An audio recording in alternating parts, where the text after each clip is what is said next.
You've probably noticed that the economy doesn't exactly move in a nice, neat, straight line, always going up. Instead, it has this rhythm to it, an ebb and flow of good times and, well, not so good times. This is what we call the business cycle, and it's one of the most fundamental ideas in all of economics. So let's dive in.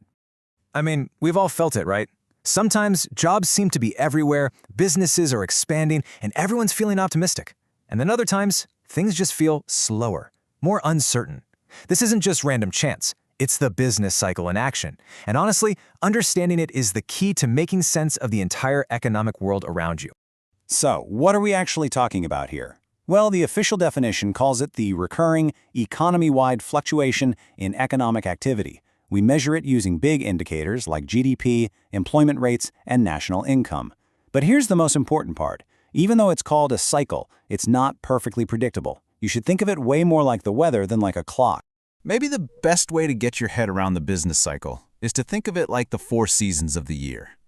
Each phase is totally distinct, but they all flow into one another in this continuous kind of natural progression. So here are our 4 economic seasons. First up, you have the expansion. That's the period of growth.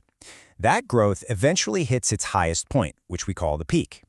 After the peak, the economy starts to contract into a recession. And finally, it hits rock bottom, a point called the trough, right before a new expansion starts all over again. Let's take a quick look at each one. Expansion is basically the spring and summer of the economy. This is the phase that everybody loves, right? Real GDP is climbing, companies are hiring, so employment is going up, and there's just this general feeling of optimism in the air. And that confidence is contagious. It leads to more people spending money, and it encourages businesses to invest in their own growth. But summer can't last forever. After a good run of growth, the economy hits its peak. Think of this like the top of the roller coaster. The economy is buzzing, it's running close to its full potential, unemployment is super low. But this is also the turning point. The rate of growth starts to slow down, and that sets the stage for what comes next. After the peak, we head into a recession. Now, you've probably heard a common rule of thumb tied to this number: 2 consecutive quarters of negative GDP growth. It's a really useful shorthand for sure. But it's important to remember it's just a simplification. The official definition is actually a lot broader. It looks for a significant decline in economic activity spread across the entire economy. Every winter has to end, right? And in the business cycle, that endpoint is called the trough. This is the absolute lowest point of the downturn. Economic activity stops shrinking, things start to stabilize, and the seeds of the next recovery are planted. It's that moment the cycle finally bottoms out and gets ready to start climbing again. Okay, so we have our 4 seasons: expansion, peak, recession, and trough. But that leads to the next really big question. What is it that actually causes these seasons to change? Well, it turns out there's no single simple answer. It's really a combination of different forces that are constantly pushing and pulling on the economy. But we can group them into 3 main categories. First up, we have what economists call demand-side causes. This is all about spending. When we, as consumers and businesses, feel confident about the future, we spend more, we invest more, and that pushes the whole economy forward. And of course, government decisions on taxes and spending are a huge factor here too. They can act like a gas pedal or a brake. Second, you've got supply-side shocks. These are the unexpected curveballs that disrupt our ability to actually produce things. Think about a sudden war that causes oil prices to spike, or a natural disaster, or a global pandemic that shuts down supply chains. These kinds of things can kickstart a downturn all on their own. And third, and this is a massive one, you can't ever forget about financial factors. The financial system can act like a powerful amplifier for the business cycle. In the good times, it's easy for lending to get a little out of control, fueling credit booms or even asset bubbles. But when the mood turns sour, a sudden credit crunch can choke off investment and make a recession so much worse. And this quote really gets to the human element of it all. The famous economist John Maynard Keynes had a brilliant term for this: animal spirits. He argued that a ton of our economic decisions aren't based on some cold, rational calculation.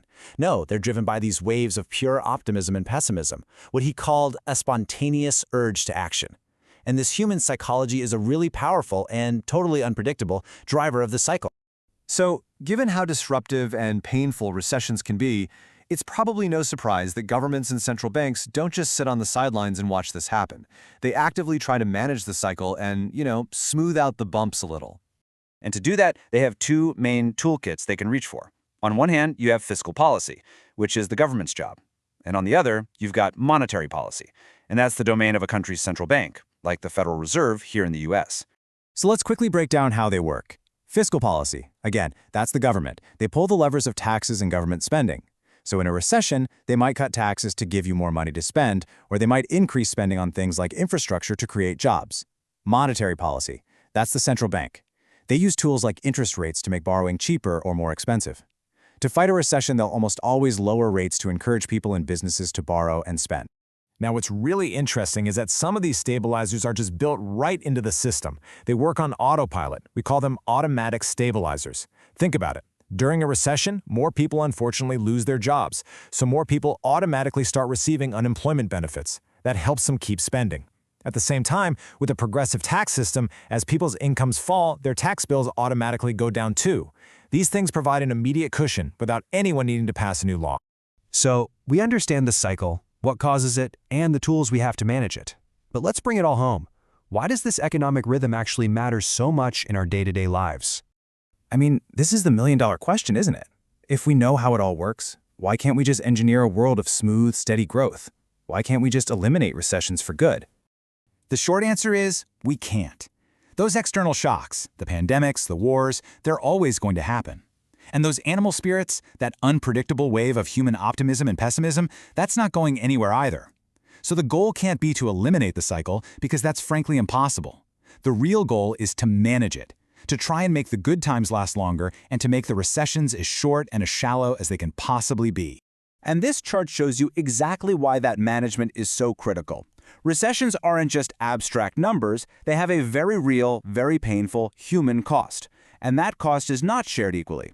When jobs disappear during a downturn, it disproportionately hits younger workers just starting out and lower-skilled workers, and that can deepen inequality for years, even after the recovery.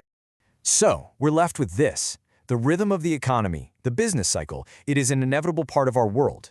Understanding its seasons gives us a kind of map.